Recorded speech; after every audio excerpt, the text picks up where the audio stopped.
Just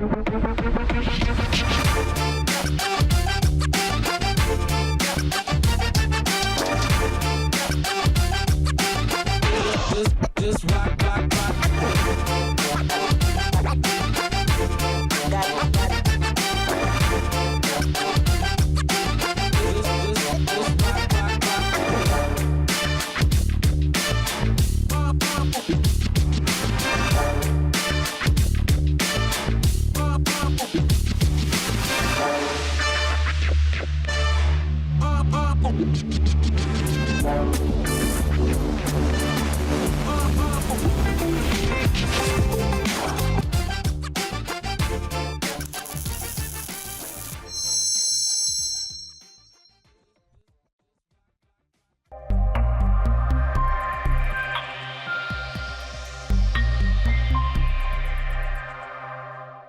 Hi guys, welcome to Nestera presents कैसे बनता है, powered by Vedanta.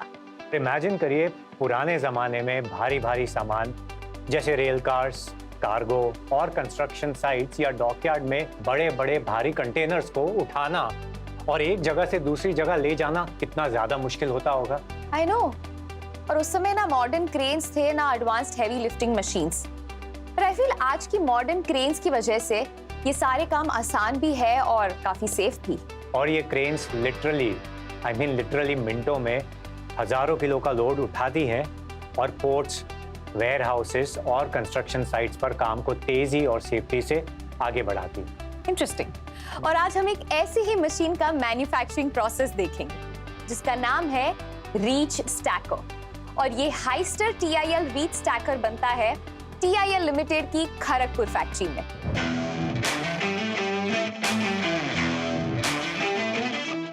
TIL limited Bharat ही नहीं दुनिया भर में इंजीनियरिंग और एक्सीलेंस की मिसाल बन चुका है।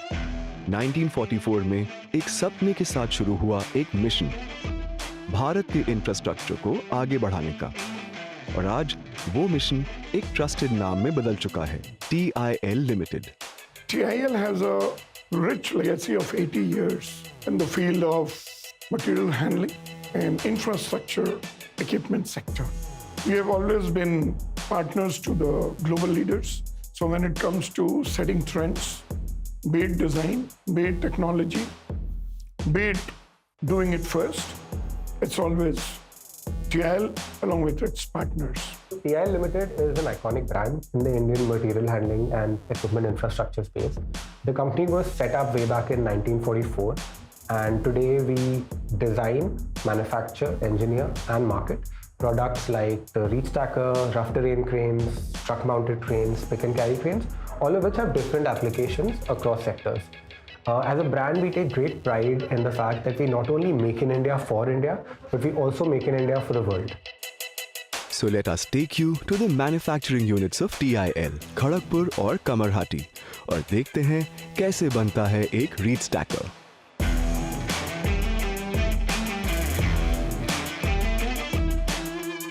रीच स्टैकर को बनाना एक मल्टी स्टेज प्रोसेस है, जहां डिजाइन, एक्यूरेसी और क्राफ्टमैनशिप सबका ध्यान दिया जाता है। सबसे पहला स्टेप है डिजाइनिंग का, जहां इंजीनियर्स CAD सॉफ्टवेयर और सिमुलेशन टूल्स से 3D मॉडलिंग करते हैं। इस डिजाइन में हर stress point, load bearing angle और मूवमेंट का एनालिसिस किया जाता है फिजिकल प्रोडक्शन में जाने से पहले।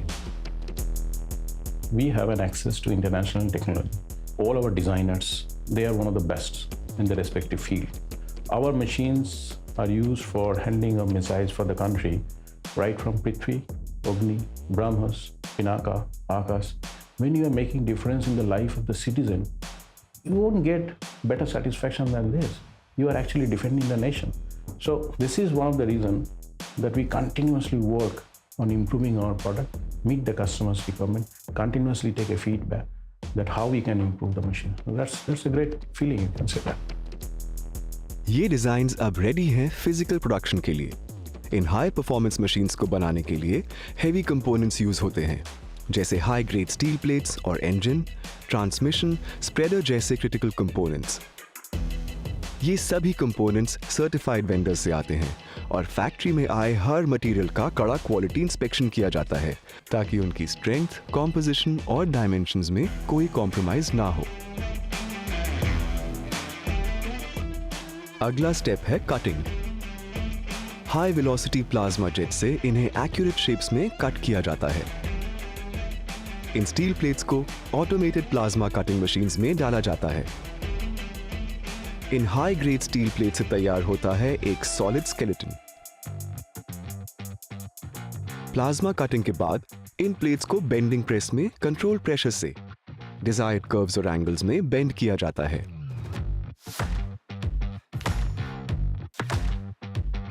ये बेंड्स स्ट्रक्चरल जॉइंट्स और क्रेन्स के एजेस को स्ट्रेंथ और फ्लेक्सिबिलिटी देते हैं।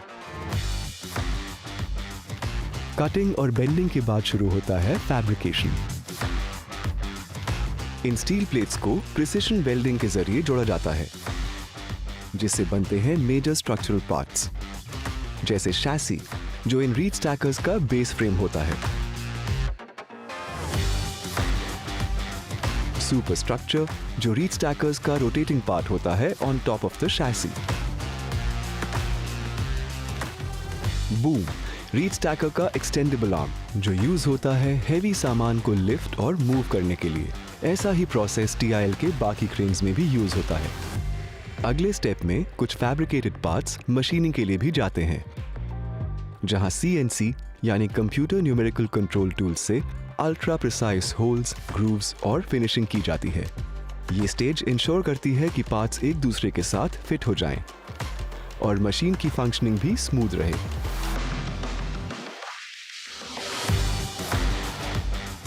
मशीनिंग के बाद लार्ज स्ट्रक्चर्स को दोबारा फैब्रिकेट किया जाता है, जहां फाइनल वेल्डिंग, स्ट्रक्चरल अलाइनमेंट और सब असेंबली इंटीग्रेशन होता है। ये स्टेज आउटर फ्रेम को कंप्लीट करता है।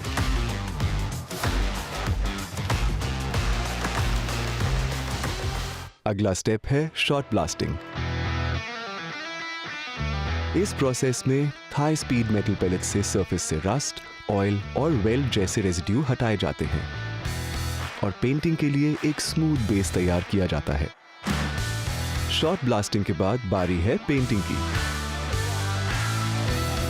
प्राइमर और एंटी करोसिव कोटिंग के बाद रीच स्टैकर को पेंट किया जाता है TIL के आइकॉनिक येलो और ब्लैक कलर्स में। ऑटोमेटेड स्प्रे बूथ से यूनिफॉर्म कोटिंग दी जाती है। लास्ट स्टेप में सेफ्टी डीकैल्स, ब्रांडिंग और ऑपरेशनल स्टिकर्स लगाए जाते हैं। पेंटिंग के बाद it's time to see the reach stacker come to life, यानी असेंबलिंग। शैसी, बूम और स्प्रेडर को इंजन्स, व्हील्स, कंट्रोल पैनल्स जैसे क्रिटिकल कंपोनेंट्स के साथ असेंबल किया जाता है।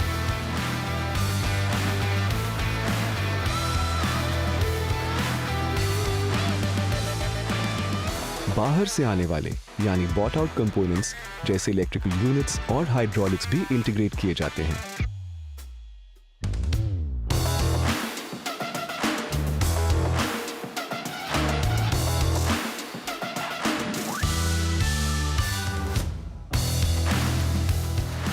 असेंबली के बाद आती है क्वालिटी चेक की बारी।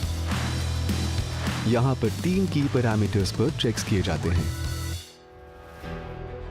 पहला स्टैटिक टेस्टिंग, जहां हाइड्रोलिक प्रेशर, इलेक्ट्रिकल वायरिंग और कंट्रोल सिस्टम्स को बिना मशीन चलाए टेस्ट किया जाता है। हर सिस्टम के कैलिब्रेशन का प्रिसिशन टेस्ट किया जाता है। सेकंड पैरामीटर है डायनामिक टेस्टिंग। इसमें मशीन को फुल लोड कंडीशन में चलाकर लिफ्ट साइकिल्स, मैन्यूवरेबिलिटी और ओवरलोड रिस्पॉन्स चेक किया जाता है।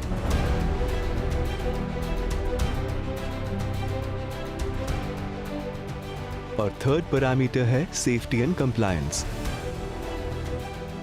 यहां इमरजेंसी ब्रेक्स, सेंसर्स, एमिशंस और नॉइज लेवल्स को ग्लोबल सेफ्टी स्टैंडर्ड्स पर टेस्ट किया जाता है। सारे क्वालिटी चेक्स के बाद लास्ट एंड फाइनल स्टेज में रीच स्टैकर के हर मैकेनिज्म को लाइव टेस्ट किया जाता है।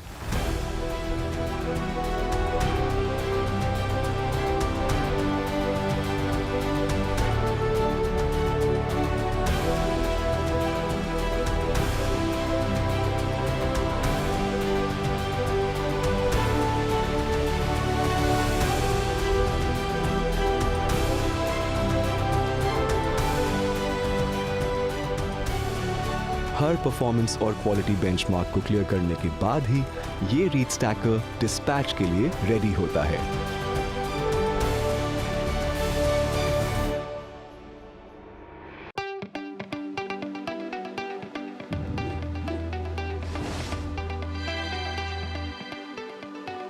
ऑलराइट, पहले गेस करो कि एक तैयार रीच स्टैकर का वेट कितना होता है? 500 kgs, another guess, 600 kgs। Another guess. No, I think इससे ज्यादा हैवी नहीं हो सकता है। Okay, It's a lot. How हेली, you are wrong. Okay, so the approximate weight of a reach stacker is, wait for it, 72 tons. 72 tons. और SMOs होने के बाद एक रीच स्टैकर 46 टन्स का वजन उठा सकता है। इंटरेस्टिंग। तो गाइज ये था एक हैवी ड्यूटी रीच स्टैकर बनने का हैवी ड्यूटी प्रोसेस। तो अगले एपिसोड में हम आपसे फिर मिलेंगे एक और एक्साइटिंग प्रोडक्ट के बिहाइंड द सीन्स और स्टोरी के साथ। Till then, keep watching Nestera Presents कैसे बनता है, powered by Vedanta।